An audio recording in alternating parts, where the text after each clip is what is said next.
మీ అబ్బాయా ఎంత ముద్దుగా ఉన్నాడో. పేరేమిటి నాన్న? She is asking your name. సిగ్గుపడుతున్నాడు. పేరు బిష్ బామ్మగారు. బిషా అంటే ఏమిటమ్మా? నా పేరు బిందు, మా ఆయన పేరు శంకర్ కదా.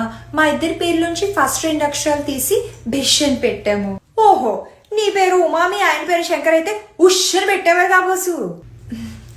ఏ క్లాస్ చదువుతున్నావు నాన్న? She is asking which class you're in. అదేమిటమ్మా అన్ని ఇంగ్లీష్ లో చెప్తున్నావు? తెలుగు నేర్పించలేదు బామ్మగారు. సరిపోయింది. అవతల అమెరికాలో ఉంటున్న వాళ్ళు వాళ్ళ పిల్లలకి మన భాష, సంస్కృతి, సాంప్రదాయం తెలియాలని ట్యూషన్లు పెట్టించి మరీ నేర్పిస్తుంటే తెలుగు రాష్ట్రాల్లో ఉంటూ తెలుగు నేర్పించకపోవడం ఏమిటమ్మా? ఏంటండి తెలుగు తెలుగు తెలుగు అని మా ఇంట్లో పెద్దవాళ్ళు కూడా ఇదే గొడవ. తెలుగు నేర్పించు తెలుగు నేర్పించు అని. ఏంటి తెలుగు గొప్ప? ఇంగ్లీష్ అంటే వరల్డ్ లోనే #1 స్పోకెన్ లాంగ్వేజ్. అది నేర్చుకుంటే రేపొద్దున దేశం దాటి వెళ్తే వాడికి ఒక మంచి ఫ్యూచర్ ఉంటుంది. ఇంగ్లీష్ కన్నా తెలుగు ఏ విషయంలో గొప్ప ఒక్క ఎగ్జాంపుల్ చూపించండి, మా వాడికి నేను తెలుగు నేర్పిస్తాను. ఛందస్సు, అష్టావధానం, శతావధానం, సహస్రావధానం, హరికథ, ద్విపద కావ్యం, శతక సాహిత్యం, పద్య నాటకం, అష్టపది ఇవన్నీ మీ ఇంగ్లీష్ లో ఉన్నాయా? బుర్రకథ తెలుగులో తప్పితే వేరే ఏ ఇతర భాషల్లోనూ లేని ఒక గొప్ప కళ. కూచిపూడి తెలుగులో పుట్టి ప్రపంచ ప్రఖ్యాతిగాంచిన నాట్యకళ.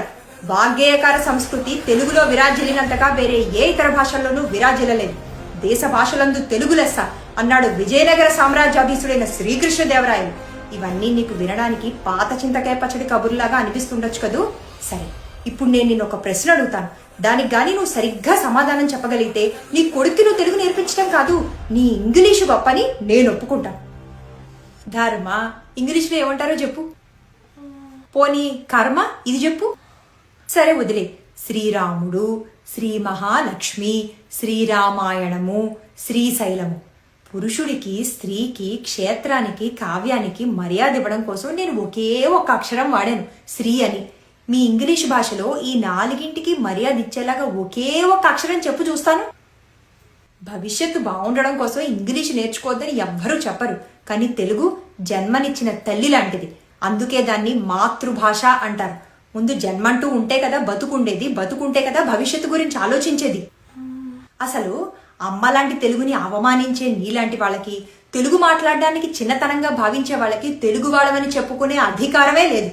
ఇంకొకసారి తెలుగు గురించి చులకనగా మాట్లాడేవో తోలు తీసి ఎండేసేస్తాను. బామ్మ రిలాక్స్. సారీ బిందు, ఏమనుకోకు. శామ్, మీ బామ్మగారు తెలుగు లెక్చరరా? Gold medalist in MA English literature from Madras university. మరి తెలుగు గురించి ఇంత బాగా ఇన్ని విషయాలు ఇప్పుడే చెప్పిందిగా, తెలుగు అమ్మ లాంటిదని. ముందు అమ్మ, ఆ తర్వాత ఎవరైనా ఏదైనా.